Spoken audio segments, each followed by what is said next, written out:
Nggak ada angin, nggak ada badai, tiba-tiba dalam 2 hari terakhir, tepatnya tanggal 8 dan 9 Desember kemarin, saham AMRT atau yang biasa kita kenal produknya dengan Alfamart, ambles menyentuh batas auto reject bawah secara beruntun.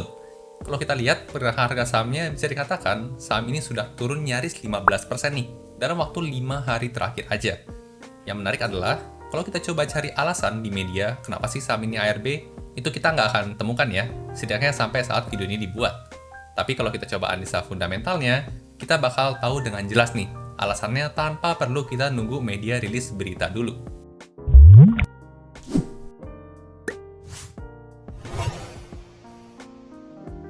Halo dan selamat datang kembali di channel saya, Jonathan Tamrin. Buat teman-teman yang baru pertama kali nonton, di channel ini saya sharing hal-hal seputar saham dari sudut pandang fundamental.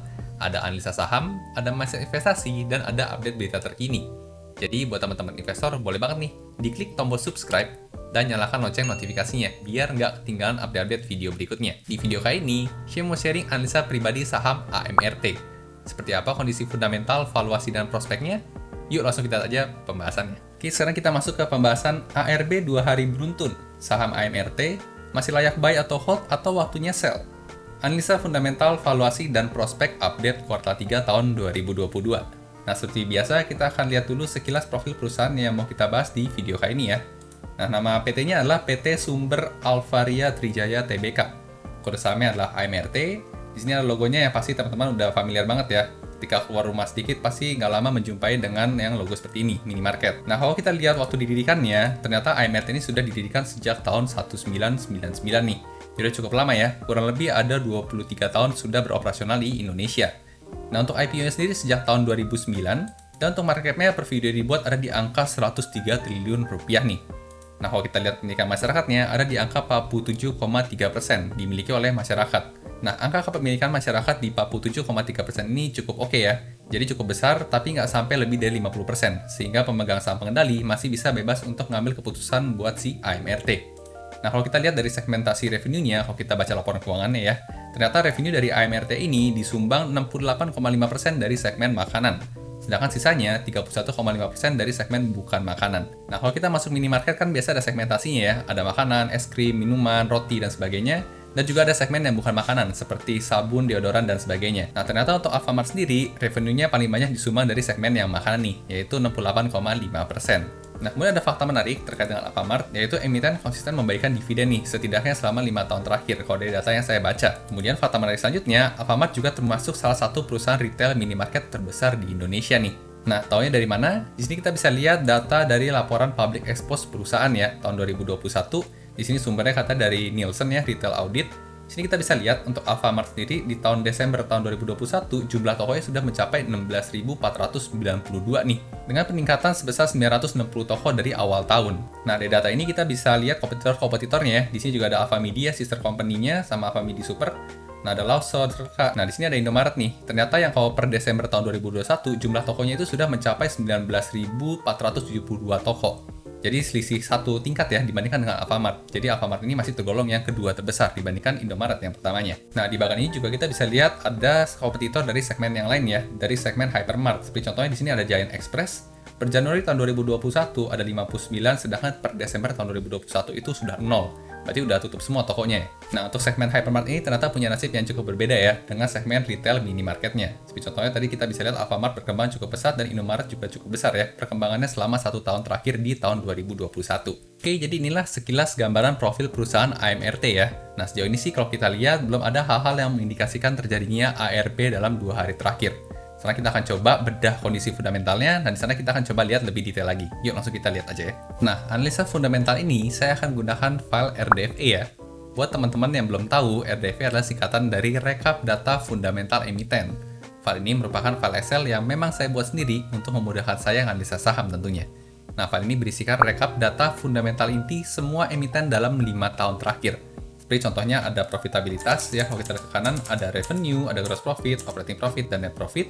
Ada data neraca juga seperti aset, liabilitas, dan ekuitas, dan ada data laporan arus kasnya juga ya, 3 operation, investment, dan financing, beserta rasio-rasio penting untuk analisa fundamental lainnya ya, seperti operating profit margin di sini dan sebagainya. Nah, kebetulan untuk yang update kuartal 3 tahun 2022 udah rilis ya. Detailnya buat teman-teman yang tarik nanti ada di belakang. Sekarang kita akan coba buat nganalisa AMRT dulu.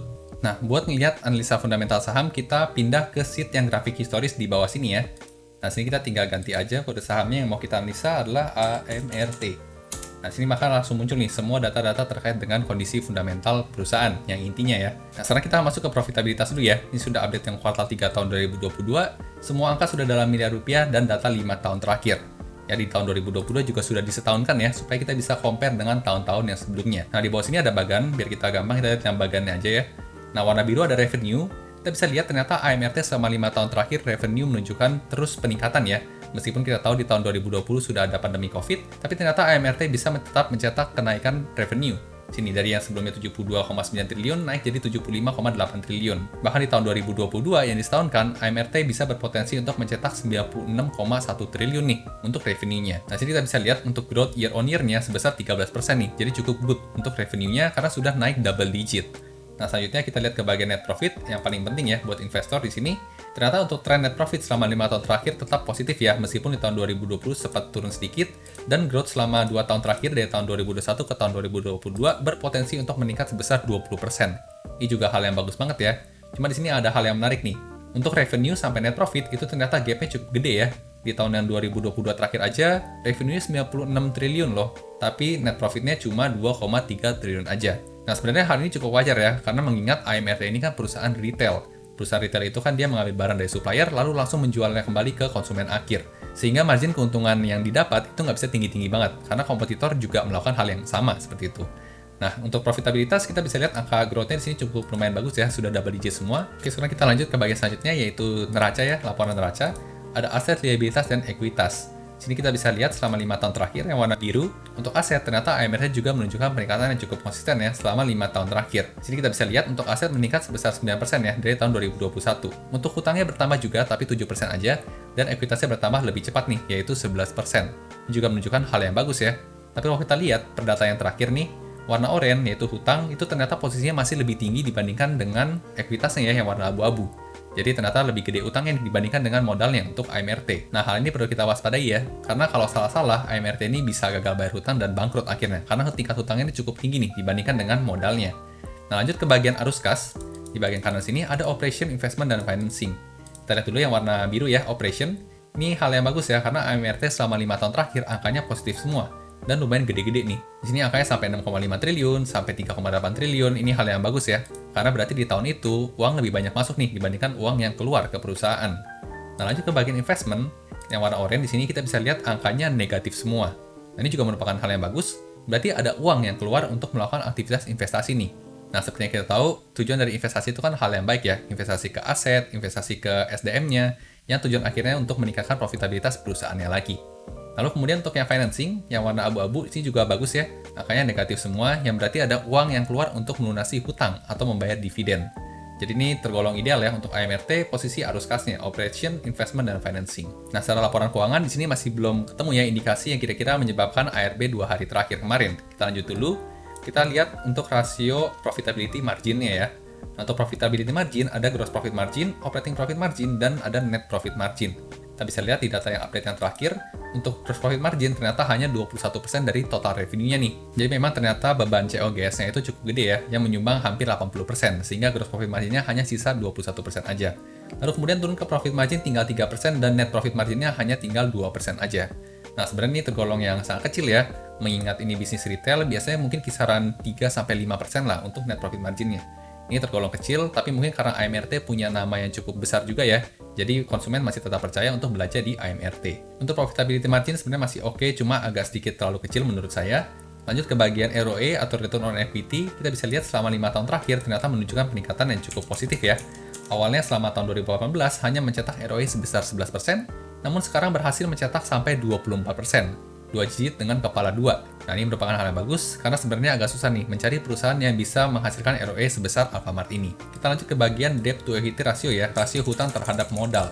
Nah, sini kita bisa lihat, komposisi hutang terhadap modal ternyata selama 5 tahun terakhir menunjukkan tren penurunan ya. Jadi merupakan hal yang bagus juga, berarti perusahaan lebih banyak lunasin hutang nih dibanding namain hutang selama 5 tahun terakhir. Namun meskipun begitu, kita bisa lihat angka DR-nya ini masih di atas 1 ya, dan bahkan cukup gede nih sampai 2,39. Nah, ini hal yang perlu jadi catatan investor ya. Tingkat hutangnya cukup besar, jadi harus hati-hati dalam investasi di Alfamart ini. Karena salah-salah nanti perusahaan bisa bangkrut atau gulung tikar kalau nggak bisa lunasin hutangnya. Nah, kita lanjut ke informasi mengenai dividen ya. Selama 5 tahun terakhir, ternyata Alfamart juga rutin membagikan dividen ya. Meskipun nilai nominalnya nggak bisa dibilang gede untuk per lembar sahamnya, tapi di tahun 2021 itu ternyata membagikan dividen sebesar Rp19 per lembar saham nih, tergolong yang paling besar selama 5 tahun terakhir. Dan kalau kita lihat per dividen yield-nya, selama 5 tahun terakhir, ternyata meskipun angkanya besar, tapi yield-nya nggak terlalu besar ya, karena hanya 1,55% nih untuk dividen yield-nya. Nah, untuk dividen yield sekecil ini sih, saya rasa kurang cocok buat teman-teman yang jadi dividen hunter ya. Jadi nggak perlu terlalu berharap dari dividennya Alfamart ini. Nah, sejauh ini kita udah lihat ya, kondisi laporan keuangan perusahaan ternyata masih cukup sehat, growth dan trennya juga masih positif, dan masih belum ada indikasi yang menjadi alasan kenapa terjadi ARB 2 hari terakhir. Menurut saya pribadi, kondisi laporan keuangan AMRT ini juga masih sangat sehat sekali, cuman yang menjadi masalah bukan dari kondisi laporan keuangannya, tapi dari soal valuasi. Nah, sekarang kita akan coba lihat valuasinya ya. Kita pakai rasio valuasi yang umum. Yang pertama adalah PBV atau Price to Book Value. Nah, sini kita bisa lihat ya, selama 5 tahun terakhir ternyata PBV-nya meningkat cukup signifikan nih. Nah, semakin tinggi PBV-nya, berarti harga saham tersebut semakin over value ya.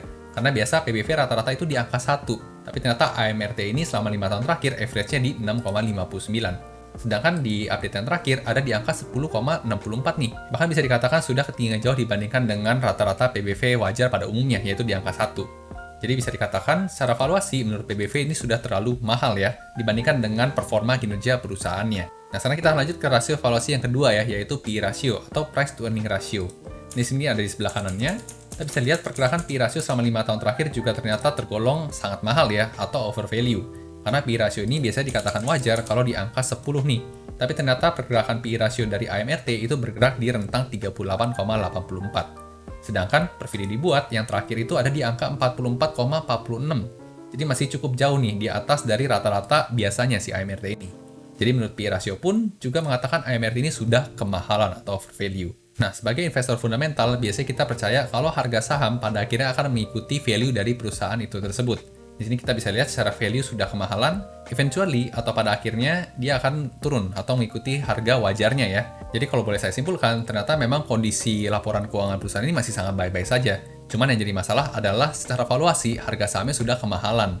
Jadi memang nggak perlu alasan tertentu untuk harga sahamnya turun karena sudah kemahalan. Nah, sekarang kita akan coba hitung ya. Kalau harga sekarang itu kemahalan, kira-kira harga wajarnya di berapa sih? Dan drop berapa persen nih dari harga saat ini? Nah, kita akan hitung dari rasio PBV dulu ya. Nah, tadi kan untuk average rata-ratanya ada di 6,59, sekarang di 10,64. Nah, kalau PBV 10,64 ini turun ke 6,59, berarti kira-kira drop berapa gitu ya. Kita hitungnya pakai rumus sama dengan ini, dikurang ini, dibagi ini ya.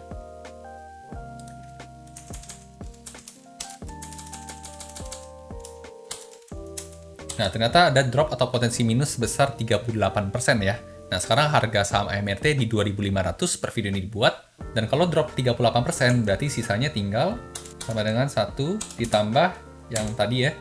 Lalu di dalam kurung sini, kita kali dengan 2.500. Nah, berarti harga wajarnya ada di 1.500-an aja nih, teman-teman. Baru bisa dikatakan wajar, tidak kemurahan dan tidak kemahalan. Kondisi saat ini terlalu mahal, menurut PBV. Nah, kalau bagaimana kalau dengan PE ratio? Nah, PE ratio juga sama ya. Kita akan hitung potensi dropnya, yaitu sama dengan yang 38,84 ini, dikurang 44,46 ini, lalu kemudian kita bagi dengan yang 44,46. Bagi ini ya. Nah, ada potensi drop sebesar 12% nih. Nah, dengan harga saham saat ini, berarti kita bisa hitung lagi ya. Sama dengan 1 ditambah kurangnya, lalu kita coba kalikan dengan 2.500. Nah, maka ketemu angka di 2.100-an. Nah, meskipun perhitungannya berbeda antara PE ratio dan PBV, yang penting intinya sama, yaitu sama-sama kemahalan gitu ya. Dan dua-duanya sama-sama potensi untuk turun harganya dibandingkan untuk bisa terus naik lagi. Oke, jadi kalau kita coba rekap sekilas dari kondisi keuangan perusahaan sebenarnya nggak ada masalah. Yang jadi masalah adalah secara valuasinya aja nih, yang terlalu kemahalan dibandingkan dengan kinerja performa perusahaannya. Nah, sekarang kita akan coba lanjut, kita akan lihat pembahasan mengenai prospek ya. Nah, sekarang kita masuk ke bagian prospek, ada beberapa prospek yang saya temukan terkait dengan saham AMRT ini ke depannya ya. Nah, sini saya mau sharingkan. Yang pertama, adanya tren pemulihan ekonomi pasca pandemi nih. Nah, ini merupakan prospek yang positif sebenarnya untuk emiten retail, contohnya Alfamart ini. Kenapa? Karena ekonomi yang pulih berarti kan daya beli masyarakat itu meningkat. Dengan meningkatnya daya beli masyarakat, maka masyarakat juga bisa belanja lebih banyak lagi nih. Ya, apalagi untuk kebutuhan dasar sehari-hari, seperti yang dijual di Alfamart ini.